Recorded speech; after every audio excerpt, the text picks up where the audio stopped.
Hello, in this video I'm gonna show you how you can enable and disable the home button that is located between the refresh page and the search bar. So what we need to do is go to the top right corner and click on these three dots over here. Then choose settings. On the left side you want to switch to appearance over here. And now here we'll have the show home button option.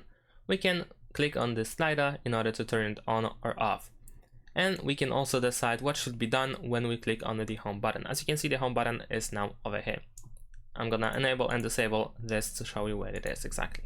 As you can see, it's here. Now we can decide what should be done after pressing the button. So by default it is new tab page. So if we click on this icon, then we will open the new tab page. We can also enable this option and we can provide a custom web address. So we can provide a link, let's say youtube.com. And then every time we press the home button, then we will go to YouTube instead of this page over here. And that's pretty much it. Thanks for watching, leave a like and subscribe to my channel and see you in my next videos. Bye.